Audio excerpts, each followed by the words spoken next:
የአሜሪካና የደቡብ አፍሪካ ፕሬዝዳንት የጋራ ውይይት አካሂደዋል። የደቡብ አፍሪካ ነጮችን ይገላሉ፣ መሬታቸውን ይወስዳሉ ሲሉ ትራምፕ ከሰዋል። ሐሰት ነው ሲሉ የምሰጡት አውሮፕላን የለኝም በማለት ራማፎዛ ተሳልቀዋል። የደቡብ አፍሪካቻቸውን ነጩ ደቡብ አፍሪካውያንን ትገላላችሁ፣ ታሰቃያላችሁ፣ መሬታቸውንም ትቀማላችሁ በማለት ወንጅለዋል። ፕሬዝዳንት ትራምፕ ቤተ መንግስታቸው ዋይት ሀውስ ከፖለቲካ ዲፕሎማሲያዊ ማዕከልነት ወደ ስድብና ዘለፋ መድረክነት ሲቀይሩት የመጀመሪያቸው አይደለም። ከዚህ ቀደም የዩክሬኑን ፕሬዝዳንት በሐሰት ወቅሰው ዘልፈው ሸኝተዋቸዋል። ትናንት ተራው የደቡብ አፍሪካው ፕሬዝዳንት ነበር።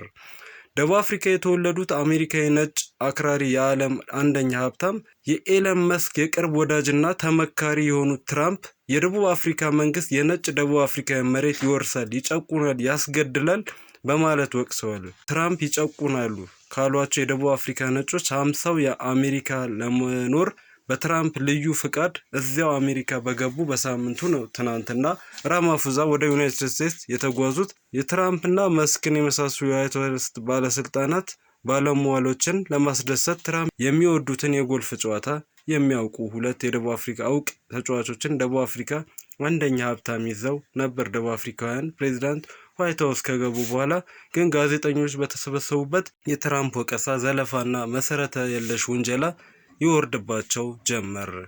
የነጮቹን መሬት ጥቁሮች እንዲወስዱት ታደርጋላችሁ፣ መሬታቸውን መልሰው ሲቆጣጠሩ ደግሞ ትገሏቸዋላችሁ አሉ።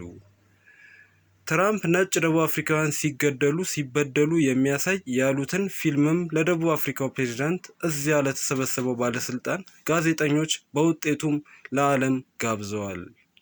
ባለሙያዎቹ እንዳሉት የትራምፕ ወቀሳ፣ ዘለፋና በመረጃነት ያቀረቡት ቪዲዮ በገለልተኛ ወገን የተረጋገጠ ወይም የተዘጋጀ አይደለም። በቪዲዮ ከሚታዩ ፎቶዎች አንዱ ደግሞ ኮንጎ ዲሞክራቲክ ሪፐብሊክ ውስጥ የተነሳ ነው። የደቡብ አፍሪካው ፕሬዝዳንት ዘለፋ፣ ወቀሳ፣ ውንጀላ ሊያስተባብሉ ሞከሩ። ሐሰት ነው እያሉ ግን የሰማ አይደለም። እስከ መጨረሻው ያናገራቸውም የለም። የምሰጡት አውሮፕላን የለኝም አሉ ራማፎዛ።